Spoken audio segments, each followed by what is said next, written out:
हरिओम गुरु प्रेमियों।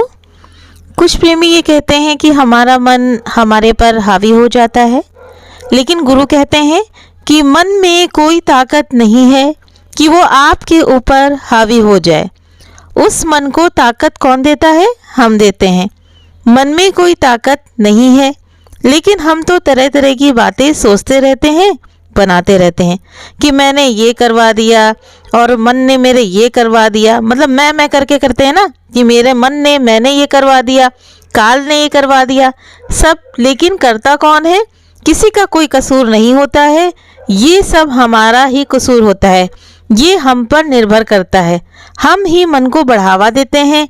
तो गुरु कहते हैं कि हम ही मन के पीछे लगकर उस काल माया के दायरे में आ जाते हैं, ठीक है। और माया की चीज़ों को हम क्या करते हैं? सच मान लेते हैं। तो मन हमें इसमें क्या करता है कि बुरी तरह से फंसा देता है और क्या होता है? हम पर हावी हो जाता है, जबकि मन में कोई ताकत नहीं होती। हम ही मन को ताकत देते हैं और माया में फंसते चले जाते हैं। अगर हम परमात्मा के साथ अपना रिश्ता बनाएं, यानी कि उस परमात्मा की याद में बैठें, तो हम अपने जीवन में बैलेंस बनाकर चल सकते हैं। हमें कोई घर बार छोड़ने की ज़रूरत भी नहीं है। गुरु क्या समझाते हैं? कहीं भी नहीं जाना है, हमें बीच का रास्ता अपनाना है। वो बीच का रास्ता कौन सा है? यानी कि अपने घर परिवार को देखना है, जिम्मेदारियों को निभाना है और परमात्मा से प्यार भी करना है, परमात्मा की तरफ ध्यान भी देना है। इसी को कहते हैं बीच का रास्ता। तो गुरु कहते हैं जब भी हम किसी संत महापुरुष को देखते हैं तो हम क्या करते हैं? ठीक है, इसको ध्यान से समझिएगा कि हम उनके पैरों को पकड़ना शुरू कर देते हैं कि लाओ जल्दी से पैर छू लें। उनके कपड़ों को हाथ लगाना शुरू कर देते हैं, उनको टच करना शुरू कर देते हैं। अगर गुरु गाड़ी से जा रहे हैं तो उनकी गाड़ी को छूते हैं। लेकिन अगर रूहानियत कपड़ों में, गाड़ी में, इन सब चीज़ों में हो तो संत महात्मा पहले ही अपने कपड़े फाड़कर आपको दे देते। हम इन्हीं चीज़ों में फंसे रहते हैं। हमें परमात्मा ने विवेक दिया है, गुरु समझाते हैं हमें सोचना चाहिए, समझना चाहिए ये क्या करना है, क्या करना है। हर एक चीज़ का कोई ना कोई मकसद जरूर होता है। हम सत्संग सुनते हैं, है ना। जैसे कि संत देखिए घूम घूम करके सत्संग का प्रचार करते हैं। जैसे आप उदाहरण ले लीजिए दादा भगवान का। दादा भगवान ने कितना अच्छा ज्ञान दिया है। आज कितने दिलों के दुखों को दूर किया है गीता भगवान ने, ठीक है। मीरा भगवान, दादा श्याम भगवान, ठीक है, गुरु माँ कितना ज्ञान दे रहे हैं। तो उनका मकसद क्या है? उनका मकसद बिना मकसद के ऐसा तो नहीं है कि वो इधर उधर घूमे। उन्होंने परमात्मा को बहुत सूक्ष्मता से देखा है और समझा है। तो वही बताने के लिए कि जो मौका उन्होंने अपने अंदर जो महसूस किया है और उन्होंने ये महसूस किया कि ये मौका हमें मिला है तो हम सबको बताएं। तो वो क्या करते हैं कि बताते हैं कि ये मौका हमें परमात्मा ने दिया है, सतगुरु को दिया, तो हमें अपने परमार्थिक मार्ग पर चलना चाहिए। यानी भव सागर को पार कर जाएं, लेकिन हमारी हालत क्या है? एक गधे जैसी है, ठीक है। दूसरों का बोझ उठाते उठाते हम खुद गधे बन जाते हैं। और उसके बाद गुरु एक और उदाहरण देते हैं। तो वो उदाहरण है, एक दृष्टांत छोटा सा है कि एक संत और उसके शिष्य जंगल में जा रहे थे। तो रात हो गई तो संत ने कहा अपने शिष्य से कि भाई जाकर के लकड़ियाँ और थोड़ी सी घास फूस लिया और रोटी बनानी है। तो वो क्या हुआ कि संत गया और उसने सोचा कि जंगल तो बहुत बड़ा है और क्या कहते हैं अगर मैं जाऊँगा तो पहाड़ी जानवर मिल जाएंगे तो मेरी जान को खतरा आ जाएगा। तो उसने आकर के गुरु से कहा, बहाना बनाया कि नहीं गुरुजी मैं नहीं जा सकता हूँ, अगर मैं चला जाऊँगा तो जो मेरी पीठ है वो आपकी तरफ हो जाएगी, मैं ऐसा नहीं कर सकता हूँ।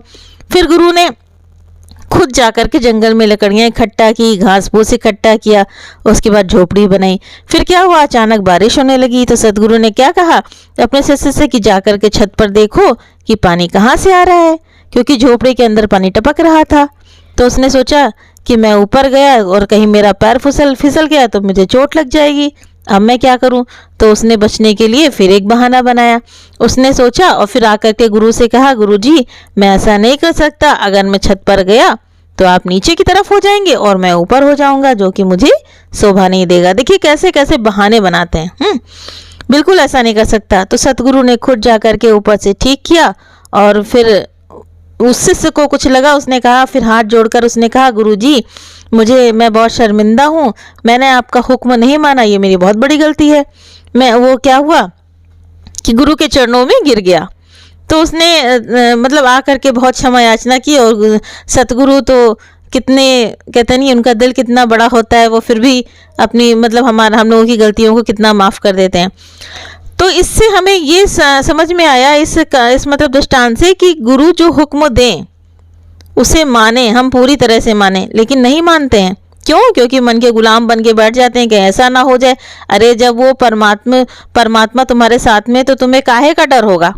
ठीक है, तो इसी तरह से क्या होता है कि गुरु से क्षमा याचना की उसने, तो गुरु तो यही समझाते हैं ना कि तुम अपने क्या करते हो, स्वार्थ के लिए भक्ति को भी स्वार्थ बना डालते हो, बिल्कुल, है ना, और स्वार्थ के लिए ही काम करते हो। तो हमें इस बात पर विचार ही नहीं करते कि सतगुरु हमारे भले के लिए हमसे क्या करते हैं, कुछ काम करवाते हैं। ये तो अपनी हमारी बहुत बड़ी, कहते नहीं, कृपा है, उनकी कृपा है हम पर कि वो हमसे अगर कुछ सेवा लें। और देखो, गुरु ने कभी हम लोगों से कोई सेवा ली? कोई सेवा ही नहीं ली, कभी नहीं ली। अगर कभी कोई संत जाते भी हैं उनके पैर छूने के लिए, तो वो कहते हैं नहीं, पैरों में क्या रखा है, पैर मत छुओ, ठीक है, जो तुम्हारे अंदर वो हमारे अंदर। तो गुरु का पैर नहीं छूना है, गुरु के वचनों पर चलना है, गुरु की आज्ञा पर चलना है। तो क्या हुआ कि एक बार गुरु के पास में संगत बैठी थी, ठीक है, तो आपस में ऐसी चर्चा हो रही थी। तो सभी गुरुजी के मतलब गुरुजी जो थे वो सभी के प्रश्नों का उत्तर दे रहे थे, बहुत सरल तरीके से गुरु समझा रहे थे। उनमें से एक सत्संगी ने गुरु से सवाल किया, क्या सवाल किया कि गुरुजी मेरी लड़की की शादी है कि नहीं हो रही है, कृपया हमें, मतलब हमारी लड़की की शादी है, लेकिन आप कृपया कुछ शुभ मुहूर्त बताइए तो हम उसी हिसाब से अपना मुहूर्त निकलवा लें। तो वहाँ पे जो सत्संगी सब बैठे थे ये सब बातें सुन रहे थे। तो गुरु ने उससे कहा कि जा करके जाओ और उसकी जन्म पत्री लेकर के आओ।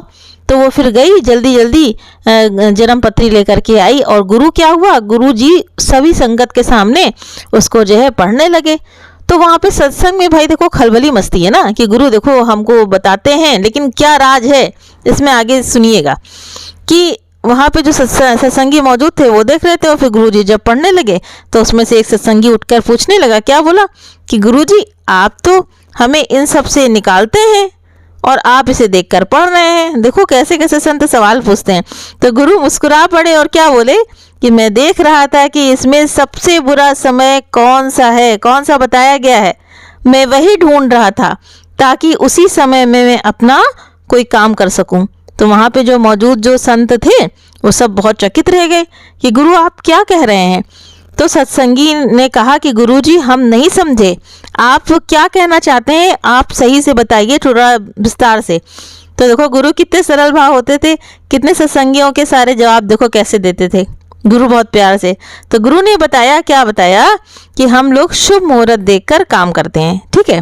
तो इसमें कोई अशुभ मुहूर्त ढूंढ रहा था इसमें, ताकि उसमें कोई काम किया जा सके, तो तुम्हारा जो भ्रम है उसे दूर किया जा सके। उस समय गुरु ने सत्संग में कहा, सत्संग में इतना मतलब बताया, यही चीज बताया कि सत्संग में इतना समझाया जाता है, लेकिन हम इन बातों को समझ नहीं पाते हैं और इन बेकार की बातों में पड़े रहते हैं क्या। लेकिन समय किसका है, उस परमात्मा का है। कोई भी समय ये समझ लीजिए कि शुभ और अशुभ नहीं होता है, उसी समय हर समय जो समय है वो परमात्मा के हैं। आप ऐसी बातों में मत सोचो, जैसे हम कहते हैं नहीं ये बहुत, आज ये बुरा समय चल रहा है, आज ये कोई पाख लगा, बुरा पाख लगा हुआ है, इसमें ऐसा शुभ काम नहीं करना चाहिए। तो गुरु ने समझाया ये सब किसने बनाया है, ये सब मनुष्य के मन ने बनाया है। कोई भी, जैसे आप सोचते हो ना कि आज बृहस्पतिवार है, हम आज तेल नहीं खाएंगे, हम मस्टर्ड ऑयल नहीं छुएंगे, हम बालों में लगाएंगे नहीं, आज हम कपड़े नहीं धुलेंगे, ऐसा करते हैं ना सैटरडे और थर्सडे को। तो पुराने लोगों ने जैसे जो रीत बनाई है, लेकिन गुरु के सामने जब ये बात आई तो गुरु क्या समझाते हैं, गुरु कहते हैं कुछ भी ऐसा नहीं है, सब हमारे मन का वहम है। अगर तुमने संशय कर लिया कि आज हम ये कह रहे हैं, जैसे शनिवार को है, आप कहते हो कि हम लोहा नहीं खरीदा जाता है, नहीं खरीदेंगे। अगर आपके मन में संशय आया और आपने लोहा खरीद लिया तो आपको वो हो सकता है कि नुकसान कर जाए। लेकिन गुरु यही कहते हैं ना कि अगर तुमने बालों में तेल लगाया, ठीक है, और कह दिया अरे आज बृहस्पति है, आज तो हमने तेल लगा लिया, तो क्या होगा, तो जरूर बुरा होगा। इसीलिए मन का वहम जो है ये हटाओ, अपने अंदर संशय हटाओ। कोई ना दिन बेकार है, ना कोई समय बेकार है, कुछ भी नहीं। ये फिजूल की बातें गुरु ने कहा हटाओ। कोई भी समय ना शुभ होता है ना अशुभ होता है, ऐसी बातें मन में मत सोचो। और परमात्मा ने कोई भी बुरी वस्तु बनाई ही नहीं। यहाँ तक कि जो विष्ठा है, ठीक है, वो भी किसी के लिए बहुत प्रिय है। सुवरिया को विष्ठा कितनी प्रिय है। हम देखते हैं तो हमें घिन आती है, ठीक है, हम थू थू करते हैं, लेकिन गुरु ने बताया वो भी किसी का भोजन है। और जैसे रसगुल्ला जो होता है वो कितना अच्छा दुकान पे वर्क लगा हुआ रखा रहता है, लेकिन तुम्हारा संग करता है तो वो विष्ठा ही बन जाता है। तो सबसे गंदगी तो हमारे अंदर ज़्यादा भरी हुई है ना, और किसी के अंदर थोड़ी ना भरी हुई है। तो यही बताया कि कोई वस्तु बुरी नहीं है, सिर्फ हमारा मन ही बुरा बना लेता है। सब अच्छा है, ये परमात्मा का बनाया हुआ है, जबकि ऐसा कुछ है ही नहीं। हम जो सोचते हैं कि बुरा है, आज हमारे साथ बुरा हुआ, और जो बुरा हुआ वो परमात्मा नहीं देता है। परमात्मा ने सब कुछ अच्छा बनाया। हमारे कर्म ही है जो हमें भोगना पड़ता है। इस जन्म में हमने नहीं किया है, हम तो ये सब समझते हैं ना। हम लोग यही, कई प्रेमी ये कहते हैं कि हमने तो बिटिया हमने इस जन्म में तो कुछ नहीं किया है, हमारे साथ ऐसा बुरा क्यों हो रहा है। तो गुरु की समझ, गुरु ने रमज दी है ना, अब समझ में आता है कि ये हमारा इस जन्म का नहीं है, हमारे पिछले जन्म का है। पिछले जन्म में हम क्या हुआ, गुरु मिले थे, उसके पहले के जन्म के पता नहीं कितने लाख जन्मों के कर्म होते हैं जो कि हम पर अटैक करते हैं आकर के। और कर्म ये कभी नहीं देखते हैं कि आप सुखी हैं, आपके घर में शादी हो रही है, और कर्म ये नहीं देखता है, ठीक है। तो वो अटैक करता है जब उसका समय होता है। तो इसीलिए गुरु कहते हैं कि जो कर्म आ रहा है उसको काट डालो। कोई भी समय बुरा अच्छा नहीं होता है। तुमको तो इतना अच्छा गुरु का ज्ञान मिल गया है, और अगर अब भी नहीं समझो तो हमारा जीवन बेकार है। गुरु खोल खोल करके क्यों तुम्हें रोज बताते हैं, क्यों तुमको बताते हैं। देखिए दादा भगवान का आजकल चल रहा है कितना, एक एक वचन दादा भगवान ने जो अपनी डायरी में लिखे थे, ठीक है, वो सत्संगियों को देखिए अब आज दिया जा रहा है। कैसे बताया कि दादा भगवान ने अपनी बीमारी में क्या किया, उनके मन ने क्या कहा, उन्होंने कैसे कैसे डॉक्टर को ज्ञान दिया है, कैसे कैसे किसको किसको ज्ञान दिया, और कैसा कैसा एक एक अपनी डायरी में उन्होंने उतारा। उनकी डायरी का ज्ञान आजकल चल रहा है, तो आप सब उसको सुनिए। और जैसे प्रेमी ने पूछा था, तो कोई भी समय बुरा नहीं होता है, और मन के गुलाम तो हम हो जाते हैं, लेकिन गुरु कहते हैं कि मन के गुलाम नहीं बनो, ठीक है। तो हमें क्या करना है कि इन बातों से ऊपर उठकर उस परमात्मा से जुड़ना है, उसकी भक्ति करनी है, और अपना जीवन सफल करना है। हरिओम तत्सत।